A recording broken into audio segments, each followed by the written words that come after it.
नमस्कार सर्वांना. 19 एप्रिल 2026 अक्षय तृतीया हा हिंदू धर्मातील अतिशय शुभ मानला जाणारा 3.5 मुहूर्तापैकी एक पूर्ण मुहूर्त आहे. या दिवशी केलेले दान, जप आणि पुण्यकर्माचा कधीही क्षय होत नाही, नाश होत नाही. म्हणूनच याला अक्षय तृतीया म्हणतात. आजच्या व्हिडिओमध्ये आपण या दिवसाचं महत्त्व आणि यामागील खास गोष्टी जाणून घेणार आहोत. तर अक्षय फळ, पहिली महत्त्वाची गोष्ट म्हणजे अक्षय फळ. अक्षय म्हणजे ज्याचा कधीही क्षय होत नाही, म्हणजे जो कधी संपत नाही. शास्त्रानुसार या दिवशी आपण जे काही जप, तप, दान किंवा सत्कर्म करतो त्याचं फळ आपल्याला आयुष्यभर मिळत राहतं. म्हणूनच या दिवशी दानाला खूप महत्त्व आहे.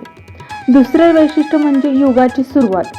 पौराणिक कथानुसार आजच्या दिवशी सत्ययुगाचा म्हणजेच कृतयुगाचा प्रारंभ झाला होता.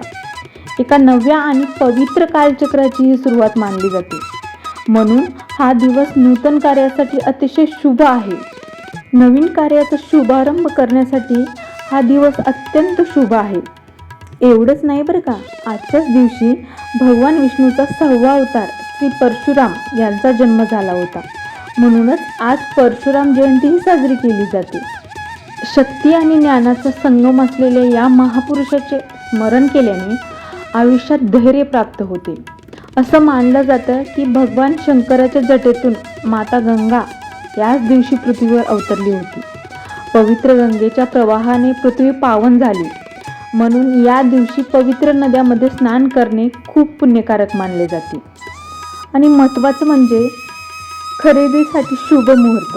अक्षय तृतीया हा स्वयंसिद्ध मुहूर्त आहे. या दिवशी नवीन वस्तू, जमीन किंवा विशेषतः सोने खरेदी करण्याची परंपरा आहे. असं मानलं जातं की या दिवशी खरेदी केलेली संपत्ती घरात अक्षय टिकून राहते आणि घराची भरभराटी होते. अक्षय तृतीयाचा दिवस म्हणजे केवळ खरेदीचा दिवस नसून हा दिवस दैवी शक्तीचे आशीर्वाद मिळवण्याचा मोठा प्रसंग आहे. पण या दिवशी नक्की कोणत्या देवाची पूजा करावी आणि का, चला जाणून घेऊया. या दिवशी सर्वात आधी भगवान विष्णू आणि माता लक्ष्मी यांची पूजा केली जाते. अक्षय तृतीया हा विष्णूचा दिवस मानला जातो. या दिवशी लक्ष्मीनारायणाचे पूजन केल्याने घरात कधीही अन्नाची आणि धनाची कमतरता भासत नाही. तुमच्या जीवनात समृद्धी अखंड टिकून राहावी यासाठी विष्णू लक्ष्मीची आराधना करणे अत्यंत शुभ मानले जाते. दुसरी महत्त्वाची पूजा म्हणजे भगवान परशुराम यांची. विष्णूचा 6वा अवतार असलेले परशुराम हे शक्ती आणि ज्ञानाचे प्रतीक आहेत. आज त्यांची जयंती असल्याने त्यांचे पूजन केल्याने आपल्यातील भीती नष्ट होते आणि जीवनात धैर्य व बुद्धिमत्ता प्राप्त होते. विशेषतः ज्यांना यशासाठी कष्टाची जोड हवी आहे त्यांनी परशुरामाचे स्मरण नक्की करावे. तिसरं म्हणजे कुबेरदेव. संपत्ती मिळवणे सोपे असते पण ती टिकवणे कठीण. म्हणूनच अक्षय तृतीयेला कुबेर देवाची पूजा केली जाते. कुबेर हे देवाचे खजिनदार मानले जातात.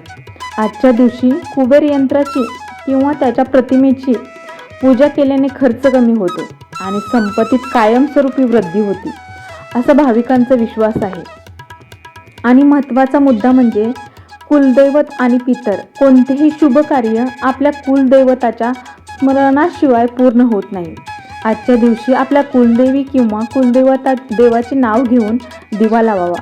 त्याचप्रमाणे आपल्या पितरांचे, पूर्वजांचे आशीर्वाद मिळवण्यासाठी हा दिवस खूप मोठा आहे. आज पितराच्या नावाने तर्पण किंवा दान केल्याने त्यांचे आत्मे तृप्त होतात आणि त्यांच्या कृपेने कुटुंबातील अडथळे दूर होतात. चला तर मग पाहूया पूजा विधी कशी करायची. पूजा करण्याची वेळ सकाळी स्नान उरकून लवकर पूजा करणे उत्तम असते. घराची स्वच्छता करून मुख्य दरवाजावर तोरण लावा. एका पाटावर किंवा चौरंगावर पिवळे किंवा लाल कापड अंथरा. विष्णू लक्ष्मीची मूर्ती किंवा फोटो ठेवा. सुरुवातीला आचमन व संकल्प करा. हातावर पाणी घेऊन देवाचे स्मरण करा आणि मग मी आज अक्षय तृतीयेनिमित्त सुख समृद्धीसाठी पूजा करत आहे असा संकल्प करा. मूर्ती असल्यास दूध आणि पाण्याने अभिषेक करावा. फोटो असल्यास ओल्या कापडाने पुसून घ्यावे. गंध, अक्षता, देवाला चंदनाची उटी किंवा गंध लावा. अक्षतात अर्पण करा. विष्णू भगवानांना तुळस आणि माता लक्ष्मीला लाल फूल, शक्य असल्यास कमळ किंवा गुलाब अर्पण करा. शुद्ध तुपाचा दिवा ओवाळा. नैवेद्यामध्ये या दिवशी आंबा डाळ, कैरीची डाळ आणि पन्हे याचा नैवेद्य दाखवण्याची विशेष परंपरा आहे. तसेच पुरणपोळी किंवा खीरपुरीचा नैवेद्यही दाखवू शकता. तुमच्या इच्छेनुसार तुम्ही नैवेद्य दाखवू शकता. पूजा करताना तुम्ही हा साधा मंत्र म्हणू शकता. ओम नमो भगवते वासुदेवाय नमः. ओम महालक्ष्मी नमः. या मंत्राचा जप आज खूप पुण्यदायी मानला जातो. अक्षय तृतीयाचा पूर्ण दिवस हा स्वयंसिद्ध मुहूर्त असल्याने या दिवशी कोणतेही शुभ काम करण्यासाठी वेगळा पंचांग पाहण्याची गरज नसते. तुमची भक्ती आणि श्रद्धा सर्वात महत्त्वाची आहे. अक्षय तृतीया हा केवळ पूजेचा दिवस नाही बरं का, तो दानाचा आणि नवीन सुरुवातीचा दिवस आहे. या दिवशी केलेली काही विशेष कामे आपल्याला अक्षय पुण्य मिळवून देतात. चला पाहूया ती कामे कोणती. तर तुम्ही घडादान किंवा कुंभदान. उन्हाळ्याचे दिवस असल्याने अक्षय तृतीयेला कुंभदानाला अनन्यसाधारण महत्त्व आहे. एका मातीच्या घड्यात स्वच्छ पाणी भरून त्यावर खरबूज किंवा आंबा ठेवून तो घडा एखाद्या गरजवंताला किंवा ब्राह्मणाला दान करावा. यालाच उदकुंभदान म्हणतात. असं मानलं जातं की या दानामुळे केवळ आपल्यालाच नाही तर आपल्या पूर्वजांनाही थंडावा आणि तृप्ती मिळते. हे दान केल्याने जीवनातील उष्णता म्हणजेच त्रास कमी होतो आणि सुख शांती लाभते. दुसरं आहे पितृतर्पण किंवा पूर्वजाचे स्मरण. आपल्या प्रगतीमध्ये आपल्या पूर्वजांचा मोठा आशीर्वाद असतो बरं का. अक्षय तृतीयेच्या मुहूर्तावर पितृतर्पण करणे अत्यंत शुभ मानले जाते. आपल्या पूर्वजाच्या नावाने तहानलेल्यांना पाणी पाजणे, पशुपक्षाचे तहान भागवणे किंवा गरजवंतांना अन्नाचे दान केल्याने पितृदोष दूर होतात. जेव्हा आपले पूर्वज तृप्त होतात तेव्हा आपल्या घराची भरभराट अक्षय राहते. म्हणूनच आजच्या दिवशी पितृदान नक्की करा. तिसरं आहे पेरणी आणि शेतीचा शुभारंभ. बळीराजासाठी अक्षय तृतीयाचा दिवस अत्यंत भाग्याचा असतो. या दिवशी शेतकरी आपल्या शेतात धान्य पेरण्याची किंवा नवीन हंगामाची मुहूर्तमेढ रोवतात. याला अक्षय मुहूर्त असे मानले जाते. कारण या दिवशी पेरलेले बी अक्षय फळ देते, म्हणजेच पीक भरघोस येते अशी धारणा आहे. केवळ शेतीच नाही तर कोणत्याही नवीन कार्यासाठी हा दिवस खूप शुभ मानला जातो.